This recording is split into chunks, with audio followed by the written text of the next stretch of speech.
မိုးရွာတာကိုလူတိုင်းမြင်မှုပါတယ်ဒါပေမဲ့ငါးတွေကောင်းကင်ဘဝကနေမိုးရွာသလိုရွာချလာတာကိုတော့တင်မြင်ဘူးကြားဘူးပါသလား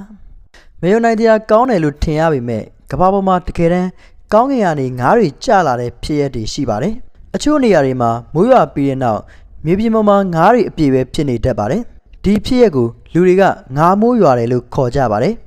ဒါပေမဲ့မေးခွန်းတစ်ခုရှိပါတယ်မိုးဆိုတာကောင်းကင်ပေါ်ကနေရေတွေကျလာတာပဲဖြစ်ရမယ်ဒါဆိုရင်ငါးတွေကဘယ်ကနေကျလာတာလဲကောင်းကင်မှာငါးတွေမရှိနိုင်ပါဘူးတိမ်တိုက်တွေထဲမှာလည်းငါးတွေမရှိနိုင်ပါဘူး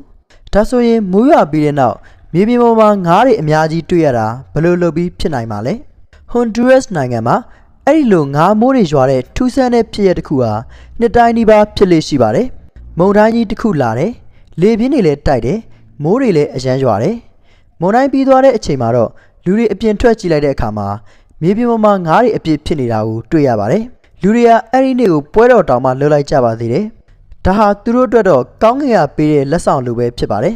ဒါပေမဲ့သိပ္ပံပညာအတွက်တော့ဒါဟာနားလည်ရခက်ခဲတဲ့ကိစ္စတစ်ခုဖြစ်နေပြန်ပါတယ်သိပ္ပံပညာရှင်တွေရှင်းပြတာကတော့ဒီဖြစ်ရပ်ကို water spout လို့ခေါ်ပါတယ်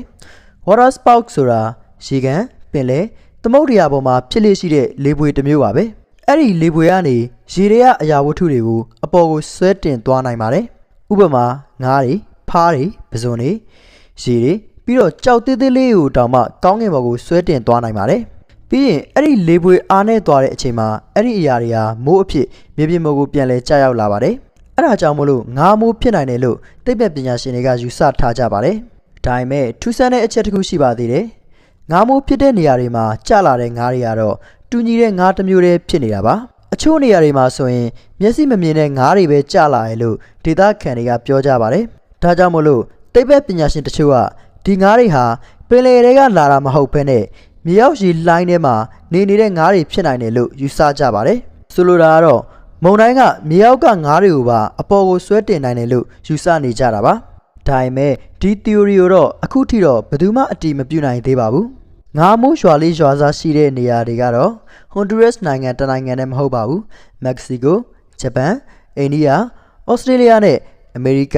အင်္ဂလန်စတဲ့နေရာတွေမှာလည်းငါးမိုးတွေရွာခဲ့ပူးပါတယ်အချို့နေရာတွေမှာဆိုရင်ငါးမဟုတ်ဘဲနဲ့ဖားမိုးပဇွန်မိုးကြောက်မိုးတွေတောင်မှရွာခဲ့ပူးပါတယ်သိပ္ပံပညာကတချို့ကိုရှင်းပြနိုင်ခဲ့ပါတယ်ဒါပေမဲ့တချို့ဖြစ်ရပ်တွေကိုတော့အခုချိန်ထိမရှင်းပြနိုင်သေးပါဘူးတခါတလေကဘာကြီးကကျွန်တော်တို့ထင်ထားတဲ့ထက်ကိုမှပို့ပြီးတော့ထူးဆန်းပါတယ်မိုးရွာတယ်ဆိုတာလည်းရေတစ်မျိုးတည်းမဟုတ်ပါဘူးအချို့နေရာတွေမှာငါးတွေတောင်မိုးရွာသလိုကောင်းကင်ဘက်ကနေရွာချနိုင်ပါတယ်သိပ္ပံပညာကတော့ဒါတွေကိုအများကြီးရှင်းပြနိုင်ခဲ့ပါပြီဒါပေမဲ့အရာအလုံးကိုတော့မရှင်းပြနိုင်သေးပါဘူးကဘာကြီးမှာကျွန်တော်တို့မသိသေးတဲ့လှုပ်ဝက်ချက်တွေဟာအများကြီးကိုကြန့်ရှိနေပါသေးတယ်